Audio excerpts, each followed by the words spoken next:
CPM-ലെ പല മുതിർന്ന നേതാക്കളെയും തഴഞ്ഞുകൊണ്ട് പിണറായി വിജയനും അദ്ദേഹത്തിൻ്റെ മരുമകനായ മുഹമ്മദ് റിയാസും നടത്തുന്ന ഏകാധിപത്യ നടപടിയെ CPM-ൽ ഉള്ളിൽ തന്നെ ചോദ്യം ചെയ്യപ്പെടുന്നത് ഇതാദ്യമായി തന്നെയാണ്. കിരീടം വയ്ക്കാത്ത രാജാവിനെ പോലെ മുഹമ്മദ് റിയാസ് ഇങ്ങനെ വിരസി നടക്കുന്നത് അമ്മാവൻ്റെ കെയർ ഓഫിലാണോ എന്ന ചോദ്യം കൂടി പരസ്യമായി ഉയരുന്നതോടുകൂടി അവതാളത്തിലായിരിക്കുന്നത് സാക്ഷാൽ പിണറായി വിജയൻ തന്നെയാണ്. മുതിർന്ന നേതാക്കളായ തോമസ് ഐസക്കിനെയും ജി സുധാകരനെയും ഒക്കെ കോമാളികളാക്കിക്കൊണ്ട് CPIM-ൽ അടറാടുകയാണ് മുഹമ്മദ് റിയാസ്.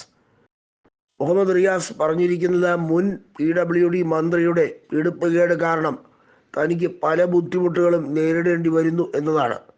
ഇത് കൃത്യമായും ജി സുധാകരൻ്റെ പേരെടുത്ത് പരാമർശിക്കാതെ അദ്ദേഹം വഹിച്ച സ്ഥാനമാനങ്ങൾ പറഞ്ഞുകൊണ്ട് കൃത്യമായും എല്ലാവർക്കും മനസ്സിലാവുന്ന രീതിയിൽ തന്നെയല്ലേ കാര്യങ്ങൾ വിവരിച്ചിരിക്കുന്നത് എന്നാണ് പാർട്ടി ചോദിക്കുന്നത്.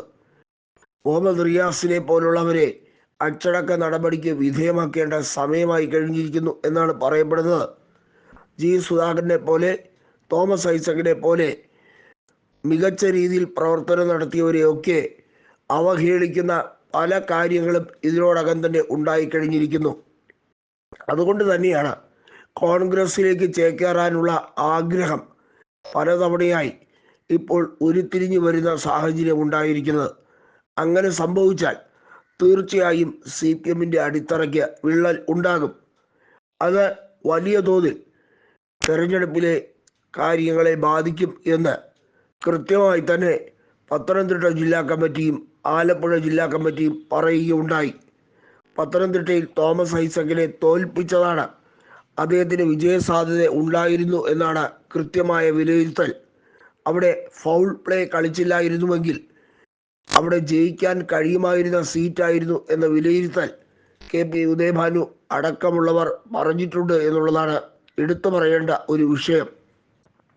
ഇതിനകത്ത് എടുത്തു പറയേണ്ടത് കെട്ടുറപ്പില്ലായ്മ CPIM-ലെ പിന്നോട്ടടിക്കുന്നു എന്നും നിയമസഭാ തെരഞ്ഞെടുപ്പിൽ പിണറായി വിജയനെ വീണ്ടും മുഖ്യമന്ത്രി സ്ഥാനാർത്ഥിയാക്കാനാണോ ഭാവി പരിപാടി എന്ന ചോദ്യത്തിന് ഉത്തരം പറയേണ്ടത് അനിവാര്യമാണെന്നും ഒക്കെ ഉയർന്നു വന്നിരിക്കുകയാണ്.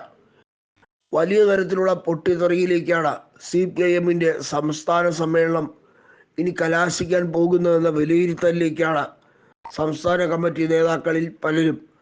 അടിപിടിയിലേക്ക് കാര്യങ്ങൾ എത്താൻ സാധ്യതയുണ്ട്. അതിന് കാരണമാകുന്നത് നയപരമായി എല്ലാ കാര്യങ്ങൾ ചർച്ച ചെയ്യുന്നത് പാർട്ടി സംവിധാനം തകിടം മറിഞ്ഞിരിക്കുന്നു. പാർട്ടി എന്ന് പറഞ്ഞ് പോകുന്നവരിൽ പലരും പിണറായിസ്റ്റുകൾ മാത്രമാണ്. യഥാർത്ഥ മാർക്സിസ്റ്റുകാരുടെ അംഗബലം നഷ്ടപ്പെട്ടിരിക്കുന്നു.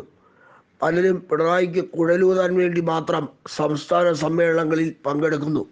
അങ്ങനെയുള്ളവർക്ക് മാത്രമാണ് കൂടുതൽ സ്ഥാനമാനങ്ങൾ നൽകുന്നത്. ഇതെവിടുത്തെ ന്യായമാണ്?